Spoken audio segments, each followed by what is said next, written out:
రోడ్ల విస్తరణ, భవన సముదాయాల నిర్మాణం, మౌలిక సదుపాయాల కల్పన, రవాణా వ్యవస్థల ఏర్పాటు ఇలా పనేదైనా మొదట నష్టపోతోంది వృక్షజాతే.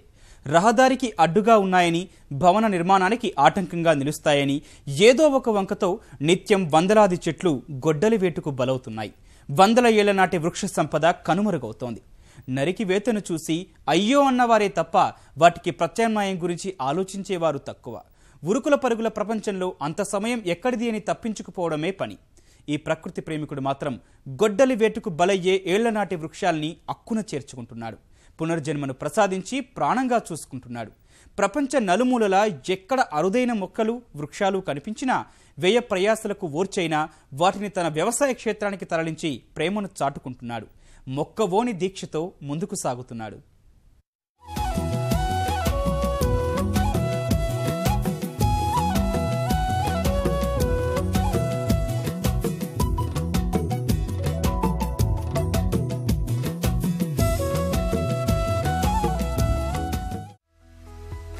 మానవ సంబంధాలకు తిలోదకాలిస్తున్న ప్రస్తుత తరుణంలో ఎంతసేపు తమ గురించి, తమ వారి గురించే తప్ప సమాజానికి ఉపయోగపడే పని చెయ్యాలి అనుకునేవారు చాలా తక్కువ.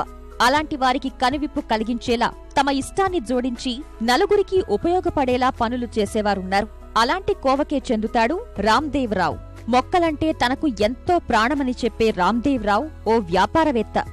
వ్యాపార లావాదేవీల నిమిత్తం ప్రపంచ నలుమూలలా పర్యటిస్తారు. రామ్దేవ్ తండ్రి అటవీ శాఖలో గుత్తేదారుగా పనిచేయటం వల్ల అడవుల్లో తిరుగుతూ అక్కడ పెరిగే వివిధ రకాల మొక్కలపై అవగాహన పెంచుకునేవారు.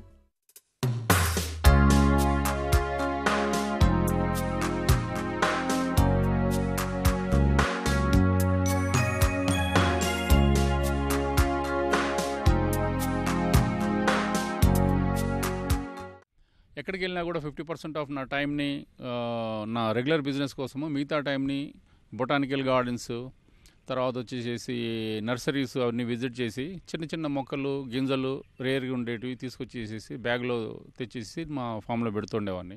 అలా మొదలై తర్వాత వ్యాపార రంగంలో స్థిరపడిన రామ్దేవ్ ఓవైపు ఆ వ్యవహారాలు చూసుకుంటూనే మరోవైపు అరుదైన మొక్కల సేకరణను అలవాటుగా మార్చుకున్నారు. వేల రకాల వృక్ష జాతులను సేకరిస్తూ వాటన్నింటినీ రంగారెడ్డి జిల్లాలోని తన వ్యవసాయ క్షేత్రంలో నాటుతున్నారు.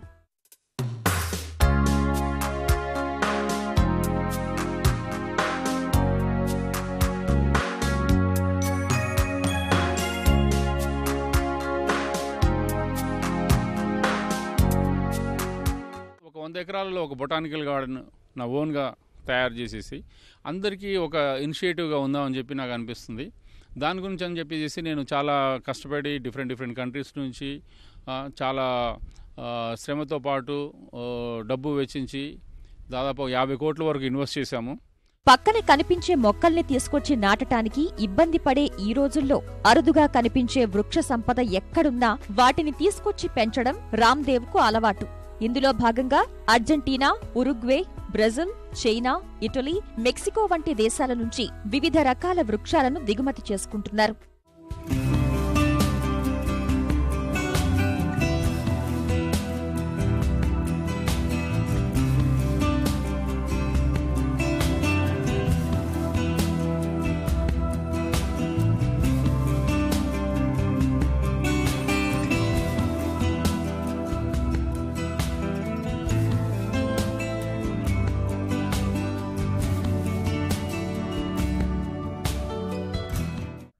ఈ చెట్టు వచ్చేసేసి ఇటలీ నుంచి ఇంపోర్ట్ చేసామండి. ఇది దాదాపు 1200 సంవత్సరాల చెట్టు.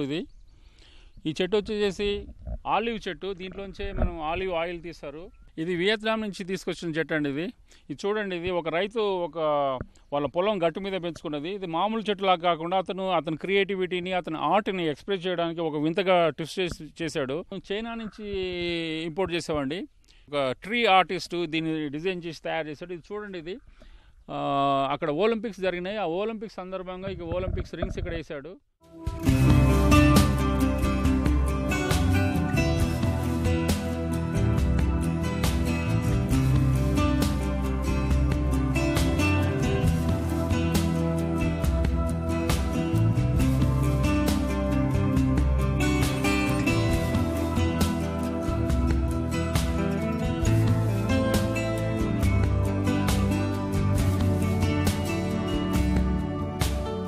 ఇప్పటివరకు 15,000 వృక్షాలను సేకరించిన రామ్దేవ్రావు నరికివేతకు సిద్ధంగా ఉన్న భారీ వృక్షాల్ని సైతం తీసుకొచ్చి వాటికి తిరిగి ప్రాణం పోయడం అలవాటుగా చేసుకున్నారు.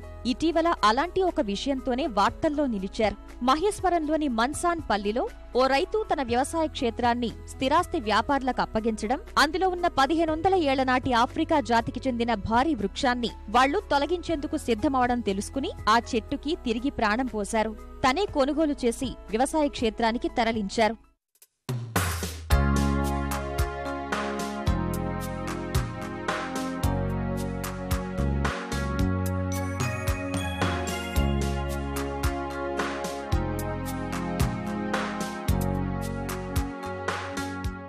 దానికి చాలా శ్రమపడి దాన్ని దాదాపు ఒక 6 రోజులు దాన్ని కొమ్మలు రిమూవ్ చేసి దాన్ని వేర్లు కట్ చేసేసి దానికి ట్రీట్మెంట్ చేసి కెమికల్ ట్రీట్మెంట్ చేసి చేయడానికి ఒక 6 days పట్టింది. అట్లాగే 150 టన్ క్రెయిన్లు 2 ఉపయోగించాము. తర్వాత ట్రైలరు హైదరాబాద్లోనే లేదు, దాన్ని మోసగలిగే ట్రైలరు 85 టన్ ఉంది అది. అందుకని చెప్పేసి బాంబే నుంచి స్పెషల్గా ఒక ట్రైలర్ తెప్పించాము. దాదాపు 10 నుంచి 11 లక్షల వరకు మాకు ఖర్చు వచ్చింది టోటల్గా. దాన్ని కాపాడాము. అలాగే రహదారుల వెడల్పు సమయంలో ఇరువైపులా ఉన్న పెద్ద పెద్ద మర్రి వృక్షాలను R&B సిబ్బంది నరికివేస్తుంటే చలించిపోయిన రామ్దేవ్రావు డబ్బులు వెచ్చించి మరీ వాటిని ట్రాన్స్లొకేషన్ పద్ధతిలో తన క్షేత్రానికి తరలించి పునర్జీవం పోశారు. ఇప్పటివరకు వేప, మామిడి, ఈత చెట్లను ట్రాన్స్లొకేషన్ విధానంలో తరలించి విజయవంతమైన రామ్దేవ్ చుట్టుపక్కల గ్రామాలు, రైతుల్లో మొక్కలు పెంపకం, వాటి ప్రాధాన్యతను వివరిస్తూ పర్యావరణ హితమే లక్ష్యంగా సాగుతున్నారు. ఎవరికైనా ఇంట్రెస్ట్ ఉన్న వాళ్ళు మా దగ్గరకు వచ్చేసి వాళ్ళకి ఇష్టమైన మొక్కల్ని మా దగ్గర తీసుకోవచ్చు.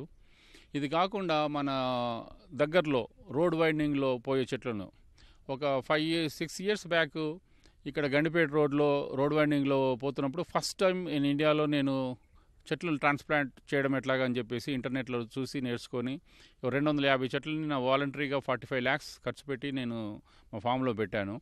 అవి ఇప్పుడు దాదాపు 220 వరకు సర్వైవ్ అయినవి. యాక్చువల్గా ఎవరైనా సరే మాకు ఫోన్ చేస్తే ఆ చెట్లు మేము కాపాడుతాము, తీసుకొచ్చేసి మా దగ్గర పెడతాము. ఎవరైనా సరే వాళ్ళకి మళ్ళీ వాళ్ళు ఫామ్ హౌస్లో ఏమైనా కట్టుకునేప్పుడు వాళ్ళకి మొక్కలు కావాలనుకుంటే ఆ మొక్కలు వాళ్ళు తీసుకొని వెళ్ళవచ్చు. బట్ దీనికైనా ఖర్చులు వాళ్ళు భరిస్తే సరిపోతుంది. 100 ఏళ్ల నాటి వృక్షాలను నరికివేయడం తనను ఎంతో బాధిస్తోందని ఆవేదన వ్యక్తం చేస్తున్న రామ్దేవ్ అలాంటి వృక్షాలు ఎవరి వద్దైనా ఉంటే తనకు సమాచారం ఇవ్వాల్సిందిగా విజ్ఞప్తి చేస్తున్నారు. వింతైన మొక్కలు, విభిన్న రకాల జాతి మొక్కల పట్ల ఆసక్తి కనబర్చేవారంతా రామ్దేవ్ గార్డెన్ కు స్వయంగా విచ్చేసి వాటిని కొనుగోలు చేసి తీసుకెళ్తున్నారు. ఇప్పుడు వేలు మొదలు లక్షలు విలువ చేసే అరుదైన మొక్కలు రామ్దేవ్ గార్డెన్లో అందుబాటులో ఉన్నాయి.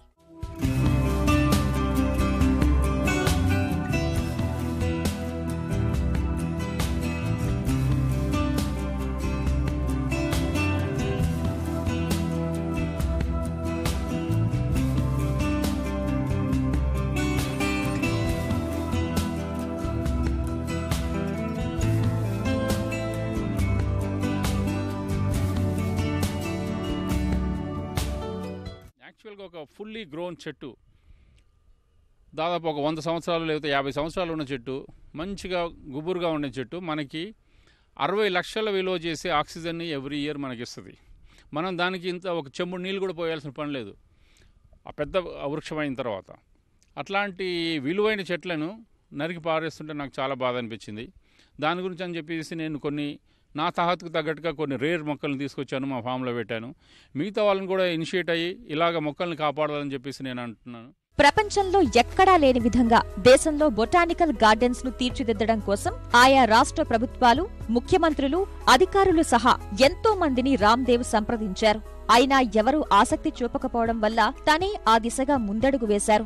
100 ఎకరాల్లో బొటానికల్ గార్డెన్ ఏర్పాటే లక్ష్యంగా పెట్టుకున్నారు. ఆయన ఇప్పటివరకు మొక్కల సేకరణ కోసం 50 కోట్ల వరకు ఖర్చు పెట్టారంటే ఆశ్చర్యం వేయక మానదు. తన లక్ష్యాన్ని సాధించడం కోసం మరో 50 కోట్లు వెచ్చించేందుకు సిద్ధంగా ఉన్నారు. వృక్షాలు నరికివేయడం ఎంత సులువో వాటిని కాపాడటం అంత కష్టం. ఈ విషయాన్ని పట్టించుకునేవారే కరవయ్యారని ఆవేదన వ్యక్తం చేస్తున్నారు రామ్దేవ్. ఒక్క ఊర్లో ఒక గ్రూపు వాళ్ళు 200 మహావృక్షాలను నరికేస్తున్నారు. ఒక్క మొక్క నాడదామని చెప్పేసి ఒకరికొకరు ఫీలింగ్ లేదు. ఇక్కడ ఎండాకాలంలో వచ్చేసి వర్షాలు లేక గత 2 సంవత్సరాల నుంచి ఒక్కొక్క రైతు 200 బోర్లు వేశారు మొత్తం ఈ ఊరు విలేజ్ మొత్తంలో. ఇవన్నీ వర్షాలు ఎందుకు లేకుండా పోతున్నాయంటే ఒకటే సింపుల్, ఇది వృక్ష సంపద లేక. ఇప్పుడు ఎడారి అయిన సిచ్యువేషన్లో ఉండడానికి ఇంకా ఎడారి అవుతుంది తప్ప దాని గురించి ఇంకా ఇదే సిచ్యువేషన్ లేదు. రామ్దేవ్ బొటానికల్ గార్డెన్లో 12 నుంచి 15 వేల వరకు చెట్లున్నాయి. ఇందులో దాదాపు 1000 రకాల వృక్ష జాతులున్నాయి. ఇవే కాకుండా మరిన్ని జాతులకు చెందినవి, వింతైనవి తీసుకువచ్చి నాటాలన్నది ఇతని ఆశయం. చూసేవారికి అదో దృశ్య కావ్యంలా కనిపించాలన్నది రామ్దేవ్ తాపత్రయం. ఇంపార్టెన్స్ ఎందుకు అనంటే, యాక్చువల్గా మనం వచ్చేసి అందరూ ఇక్కడ జూ అనేది కామన్ అయిపోయింది. యాక్చువల్గా మన స్టేట్లో దాదాపు అంటే మన 2 స్టేట్లు కలిపితే 5 జూలు ఉన్నాయి, కానీ ఒక్క బొటానికల్ గార్డెన్ లేదు. ఇప్పుడు జూకి వెళ్ళి మన విద్యార్థులు కానీ పెద్దలు కూడా జంతువులను చూసి ఎంజాయ్ చేస్తుంటారు. అట్లాగే చెట్లు కూడా అన్ని రకాల వింతైన చెట్లు ఉన్నాయి. అలాంటి వింతైన చెట్లు పెట్టి ఒక బొటానికల్ గార్డెన్ చేస్తే అందరికీ ఎడ్యుకేటివ్గా ఉంటుంది, మిగతా వాళ్ళకి ఇన్స్పిరేషన్గా ఉంటుంది. తర్వాత వచ్చేసి ఈ ఎన్విరాన్మెంట్కి హెల్ప్ చేసిన విధంగా ఉంటుంది. జంతు ప్రదర్శనశాలలు పెట్టినట్టే బొటానికల్ గార్డెన్స్ ఎందుకు ఏర్పాటు చేయకూడదని ప్రశ్నించే రామ్దేవ్, పండగలు పబ్బాలకు ఇతరులకు మొక్కల్ని కానుకగా ఇవ్వడం కూడా అలవాటు చేసుకుంటే సమాజానికి మరింత మేలు చేసిన వారవుతారని అంటున్నారు. సంప్రదాయానికి భిన్నంగా ఇచ్చే ఇలాంటి బహుమతులు తీసుకున్నవారు కూడా వాటి వల్ల స్ఫూర్తి పొందుతారన్నది ఆయన ఉద్దేశం. దయచేసి ప్రతి ఒక్కరూ వాళ్ళ పుట్టినరోజు లేకపోతే వాళ్ళ ఇంట్లో ఎవరైనా పుట్టినరోజు ఎలాంటి ఏదైనా గుర్తుగా వాళ్ళ మంచి సిచ్యువేషన్కి, మంచి దీనికి, వాళ్ళకు జాబ్ వచ్చినప్పుడు ఒక జాబ్కి వచ్చిన ఆనందంలో ఒక చెట్టు నాటండి. వాళ్ళ పిల్లలు పుట్టినప్పుడు ఆనందంలో ఒక మొక్క నాటండి. పెళ్ళైనప్పుడు భార్యాభర్తలు 2 మొక్కల్ని దగ్గర పెట్టి పాతండి. ఆ గ్రోత్ని చూసి వాళ్ళే హ్యాపీగా ఫీల్ అవుతారు. ఈ విధంగా ప్రతి ఒక్కరూ వాళ్ళ జీవితాన్ని చెట్టుకి అనుబంధంగా పెంచుకోవడం బెటరు. అనుకున్న లక్ష్యాన్ని సాధించటం కోసం వ్యాపార నిర్వహణ బాధ్యతలు కూడా వేరేవారికి అప్పచెప్పి పూర్తిగా ఈ వైపే అంకితం కావాలని భావిస్తున్నారు రామ్దేవ్. చివరికి అసలు మీరు అందరూ నవ్వుతారేమో నాకు తెలీదు, బట్ మా ఫ్యామిలీలో మా వైఫ్కి మా పిల్లలకి చెప్పాను, వచ్చేసి ఇప్పుడు నేను చనిపోతే నన్ను భూమిలో పెట్టకండి, తర్వాత కట్టెలు పెట్టి కాల్చకండి, ఒక పెద్ద ట్రంక్ ఉన్న చెట్టు తీసేసి దానికి త్వర చేసి త్వరలో పెట్టండి నన్ను అని చెప్పాను. అంతగా నేను లవ్ చేస్తాను. దాన్ని బట్టి మీరు అర్థం చేసుకోవచ్చు చెట్లు అంటే నాకు ఎంత ఇష్టమో.